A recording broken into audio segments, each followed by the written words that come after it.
नमस्कार, मी दिग्पाल लांजेकर तुम्हा सगळ्यांचं मनापासून स्वागत करतो एबीपी माझावरच्या या खास आणि वैशिष्ट्यपूर्ण कार्यक्रमात, ज्याचं नाव आहे जत्रा. महाराष्ट्र हे खरोखरच धर्मक्षेत्र आहे. आळंदी पंढरपूर पासून ते ज्योतिबा, खंडोबा, तुळजाभवानी असं हे धर्मक्षेत्र पसरलेलं आहे. पण या सगळ्यामध्ये अष्टविनायकांचं महत्त्व अनन्यसाधारण आहे. या अष्टविनायकांमध्ये सर्वाध्य म्हणजे सगळ्यात पहिला समजला गेलेल्या मयुरेश्वराच्या दर्शनासाठी आज आपण आलोय मोरगावमध्ये.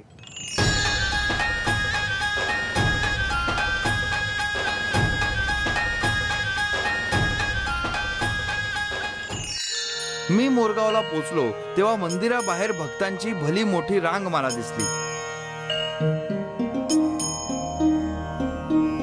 मंदिरापासून मंदिरासमोरच्या बाजारपेठेपर्यंत ही रांग पसरली होती. प्रत्येकाच्या हातात पाण्याचा कलश आणि जास्वंदाच्या लाल फुलांनी सजलेली पूजेची थाळी बघायला मिळत होती.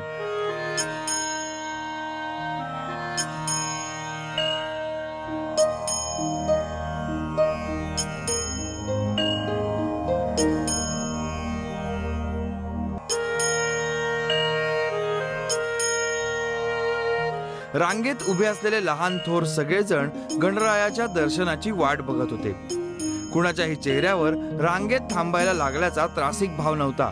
उलट गणरायाच्या दर्शनाची उत्सुकता आणि आतुरता होती. रांग हळूहळू मंदिराकडे सरकत होती आणि आजूबाजूला असलेल्या दुकानांकडे सहजच लक्ष जात होतं. त्यात असलेल्या गणेशाच्या आकाराच्या शोभेच्या वस्तू लक्ष वेधून घेत होत्या. आणि एकदम माझं लक्ष गेलं बाप्पाच्या आवडत्या प्रसादाकडे. गणपती बाप्पाचं आवडतं खाद्य म्हणजे मोदक. स्वाभाविकच मयुरेश्वराला नैवेद्य दाखवला जातो मोदकाचा. द्या मला.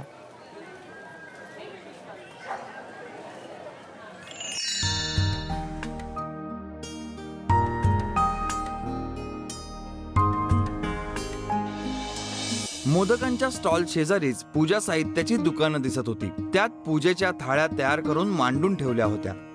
लाल जर्द जास्वंदांच्या फुलांखालून डोकावणारी दुर्वांची कोवळी पाती एक विलक्षण रंगसंगती निर्माण करत होती.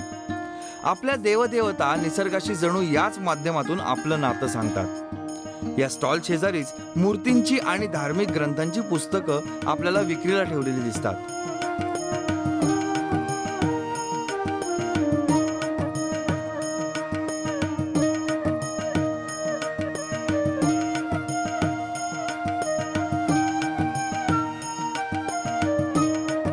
हे सगळं आध्यात्मिक वैभव बघत मी पुढे सरकलो आणि देवळाच्या पहिल्या पायरीपाशी पोचलो.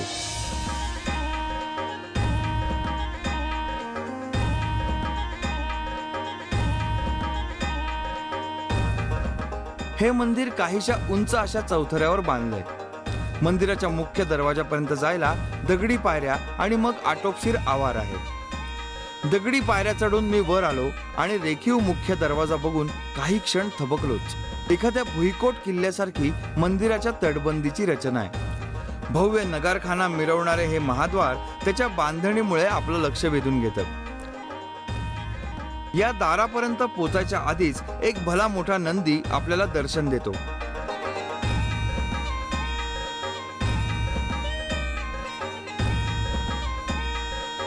गणपतीचं वाहन तर उंदीर, पण इथे आल्यावर आपल्याला दिसतो नंदी. या गणपतीच्या देवळासमोर हा नंदी कसा, हा प्रश्न मला सुद्धा पडला होता. याच्या मागे आध्यात्मिक कारणांबरोबरच एक ऐतिहासिक आख्यायिका सुद्धा आहे. इथून काही कोस लांब असलेल्या भुलेश्वर नावाच्या मंदिरामध्ये या नंदीची प्राणप्रतिष्ठा होणार होती. पण मार्गामध्ये मोरगाव आल्यामुळं सगळे गावकरी या दिशेला वळले दर्शनासाठी. आणि मग या देवळासमोर आल्याबरोबर नंदीचा गाडा तुटला. लोकांना वाटलं की वजन जास्त झालं असेल. गाडा बदलला, पुन्हा तोही गाडा तुटला. 4-5 वेळा हा प्रकार घडला. मग लोकांना असं वाटलं की नंदीचं वजन जास्त झालंय. मग कारागिरांनी त्याला छिन्नी हातोडीने तासायला सुरुवात केली. आणि काय आश्चर्य की नंदीच्या मूर्तीमधून रक्ताचे फवारे उडायला लागले. सगळे घाबरले आणि मग नंदीनेच दृष्टांत दिला की या देवळासमोर मला राहू द्या. आणि त्यामुळं ही मूर्ती या मंदिरासमोर आजतागायत प्राणप्रतिष्ठित आहे आणि या मंदिराचा एक अविभाज्य भाग बनली आहे. रांगेतून पुढे मी दरवाजाच्या उंबऱ्यावर माथा टेकला आणि आत प्रवेश केला.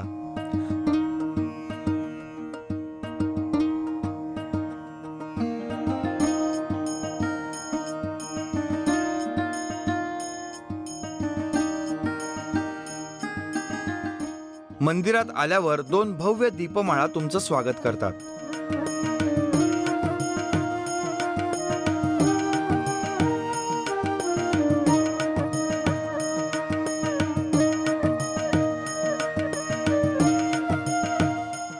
आणि समोरच्या मंदिराचं भव्य पुरातन बांधकाम आपल्याला सुखावतं.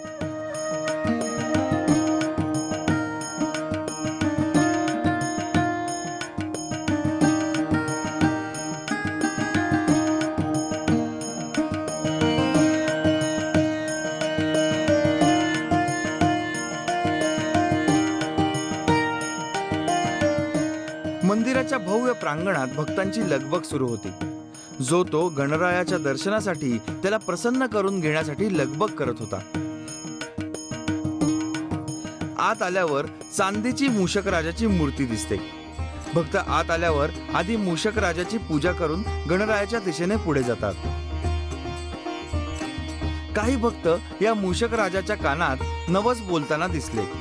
हा मूषकराज भक्तांच्या या इच्छा, अडचणी, मनोकामना भगवान गणेशाकडे पोचवतो आणि गणराया त्या सढळ हस्ताने पूर्ण करतो असं मानलं जातं. मंदिराच्या प्रांगणात आल्यावर आपल्याला छोटेखानी देवळं दिसतात. मंदिरात देवळाच्या जवळ गाभाऱ्याबाहेर श्री नग्न भैरवाचं छोटं देऊळ आहे. त्याचं प्रथम दर्शन घ्यावं आणि नंतर गणेशाचं दर्शन घ्यावं असा प्रघात आहे.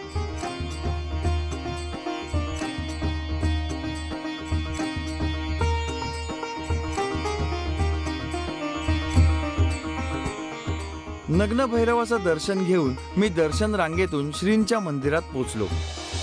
मयुरेश्वर हा सर्वाद्य गणपती. गाभाऱ्याच्या जवळ जातानाच एक विलक्षण वातावरण आपल्याला जाणवायला लागतं.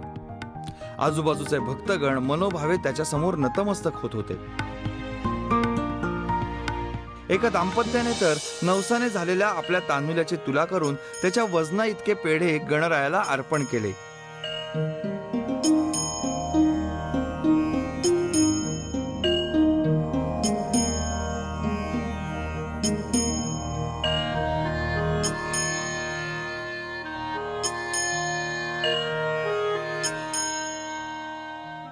या वातावरणात मी गाभाऱ्यात प्रवेश केला आणि गणरायाची तेजपुंज मूर्ती पाहून नकळत माझे हात जोडले गेले.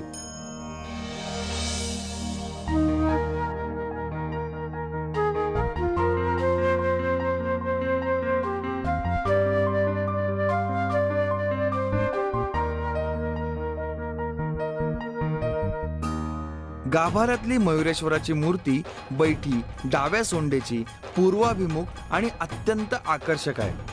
मूर्तीच्या डोळ्यात आणि बेंबीत हिरे बसवलेले आहेत. मस्तकावर नागराजाचा फणा आहे. मूर्तीच्या डाव्या आणि उजव्या बाजूला रिद्धी सिद्धीच्या पितळी मूर्ती असून पुढे मूषक आणि मयूर आहे. हे गणरायाचं आदिरूप आहे, म्हणून याला गुणेश तत्व असं सुद्धा म्हणतात. मुद्गल पुराणात सांगितल्याप्रमाणे श्री गुणेशांच्या नाभीमधून ब्रह्मा, मुखातून विष्णू, नेत्रातून शंकर, वामंगातून पार्वती आणि दक्षिणांगामधून श्री सूर्य जन्माला आले. हे सगळेजण जरी प्रकट झाले होते तरी यांना आपल्या शक्तीची आणि आपली एकमेकांची पर्यायाने ओळखच नव्हती. आणि मग श्री शंकरांनी आद्यतम मंत्र उच्चारला, कस्मै तस्मै नमो नमः, म्हणजे जो कोणी या सगळ्याचा अधिकारी आहे त्याला नमन असो. आणि मग तिथे गणेश तत्व प्रकटलं. त्यांनी या सगळ्यांना नावं दिली, सत्ता दिली, अधिकार दिला आणि वस्तीस्थानं वाटून दिली. हा सगळा दिव्य विग्रह जिथं झाला, म्हणजे हे वाटप जिथे झालं त्या पवित्रतम ठिकाणी म्हणजे या मयुरेश्वराच्या मोरगावामध्ये आज आपण आलोय. मुख्य देवळाच्या बाजूने ओवऱ्या आहेत. यात मुद्गल पुराण या गणेश संप्रदायाच्या महान ग्रंथाप्रमाणे आवरण देवतांची मांडणी आहे. यात अष्टविनायक आणि इतर देवता आहेत. या आवरण देवतांची विशिष्ट क्रमाने पूजा करावी आणि दर्शन घ्यावं अशी परंपरा आहे. याला नित्ययात्रा असं म्हणतात.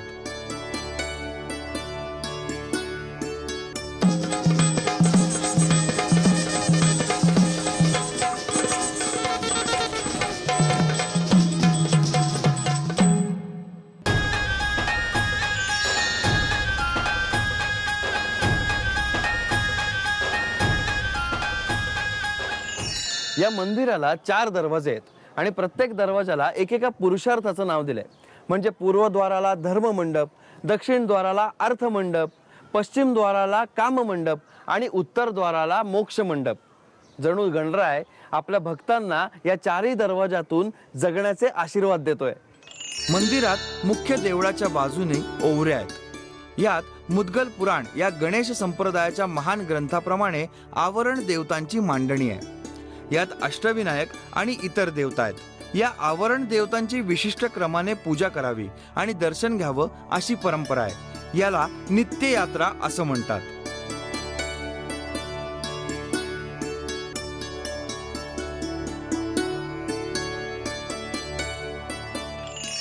कुठल्याही मंदिराचे कालांतरानं जीर्णोद्धार केले जातात. हे मंदिर इतकं अतिप्राचीन आहे की अतिप्राचीन काळात सुद्धा याचे जीर्णोद्धार झाले. एक केला साक्षात ब्रह्मदेवानं आणि दुसरा भगवान श्रीकृष्णानं.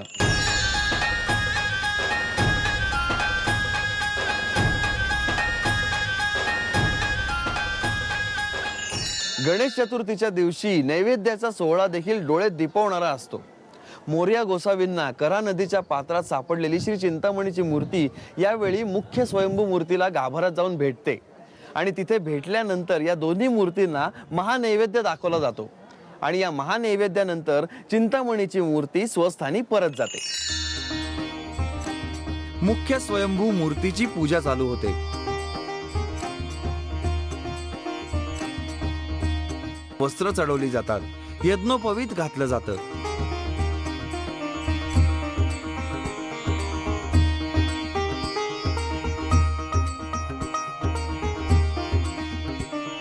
चंदनानं सुबक गंध रेखलं जातं. मंत्रोच्चार चालू असतो. त्यानंतर शेंद्राची ओटी भरली जाते.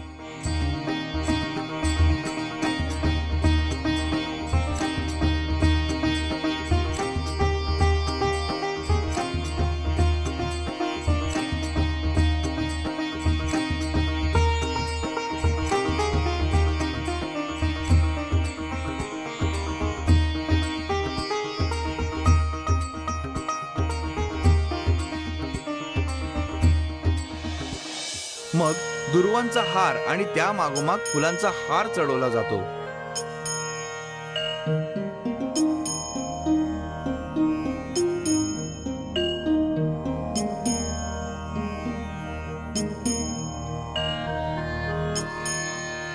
मग हळदीनं मूर्ती सजवली जाते. यात्रेत प्रतिपदा ते तृतीया रोज सायंकाळी श्रींची अलंकार पूजा होते. त्यावेळी श्रींच्या जामदारखान्यातील सगळे अलंकार आणि महावस्त्र श्रींच्या अंगावर घातली जातात. त्याला पोशाख असं म्हणतात. हा पोशाख प्रत्येक दिवशी वेगळा असतो. हे सगळे अलंकार राजे रजवाडे, संस्थानिक आणि अन्य श्रीमंतांनी वेळोवेळी श्रींना अर्पण केलेले आहेत. अलंकार पूजेनंतर श्रींची मूर्ती फारच प्रेक्षणीय दिसते. गणेश जयंतीला मात्र अलंकार पूजा नसते. ही पूजा पूर्ण झाली की नैवेद्याची पात्रे सोहळ्याने आत आणली जातात. मोठमोठ्या पात्रांमधून मंगल मूर्ती मोरयाच्या गजरात ही पात्रे आत आली. त्यानंतर श्रींचा नैवेद्य सुरू झाला. गाभाऱ्याचा पडदा लावला गेला आणि घंटानाद सुरू झाला.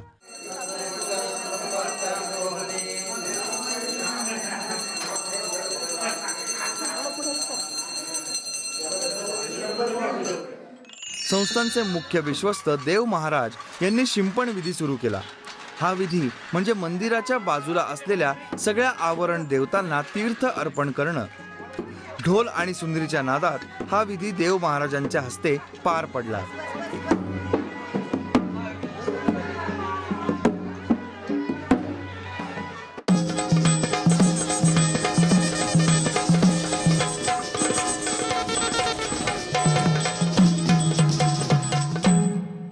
नैवेद्य झाल्यावर चिंतामणी पुन्हा आपल्या जागी स्थानापन्न झाले.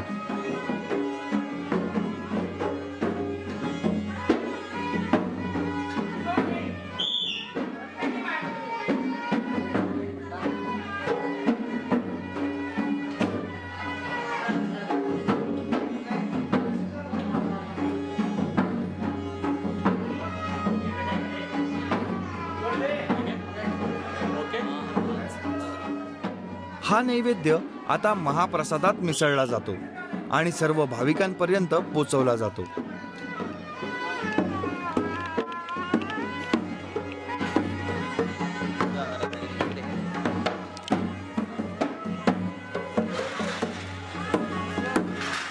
नैवेद्याचा सोहळा संपल्यावर संस्थानचे मुख्य विश्वस्त देव महाराज यांनी शिंपण विधी सुरू केला। हा विधी म्हणजे मंदिराच्या बाजूला असलेल्या सगळ्या आवरण देवतांना तीर्थ अर्पण करणं। ढोल आणि सुंदरीच्या नादात हा विधी देव महाराजांच्या हस्ते पार पडला।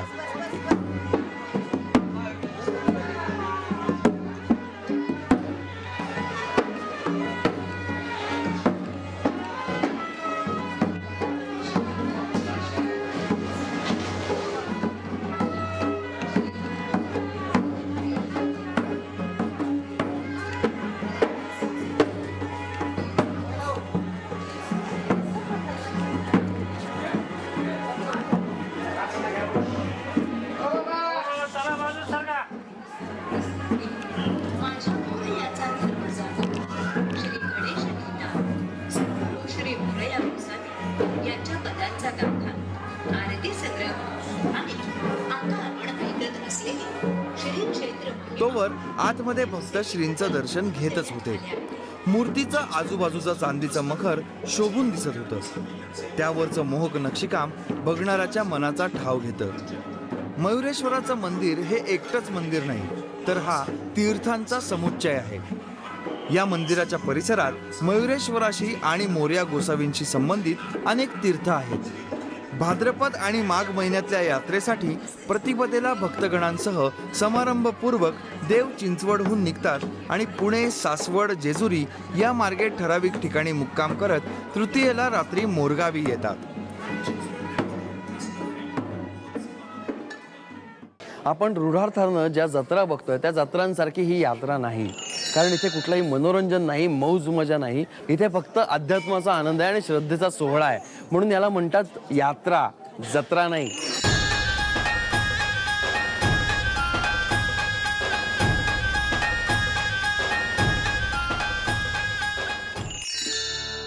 दिवस करायला लागतो, पण भक्तांचा उत्साह मावळत नाही।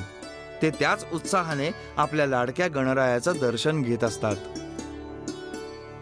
आणि त्याबरोबर भक्तही भारावलेल्या मनानं आणि समाधानानं परत निघतात।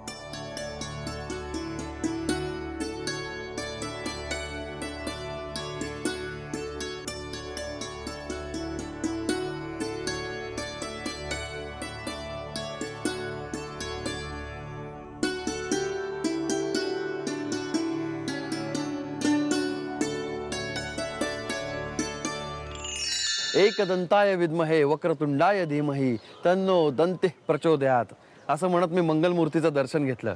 पण मंगलमूर्तीच्या दर्शनानं चांगल्या कामांची सुरुवात होते। आता मी सुद्धा चांगलं काम करणार आहे, तुम्हाला पुढच्या जत्रेत घेऊन जाणार आहे। तेव्हा भेटूया पुढच्या गावामध्ये आणि नवीन जत्रेमध्ये। तोपर्यंत मंगलमूर्ती मोरया। आपण आतापर्यंत 2 खंडेरायांचं दर्शन घेतलं। ते होते सह्याद्रीच्या डोंगर रांगांमध्ये आणि ही प्रति जेजुरी वसली आहे सातपुड्याच्या पायथ्याशी। आपण बघूया फैजपूरच्या खंडेरायाचा उत्सव।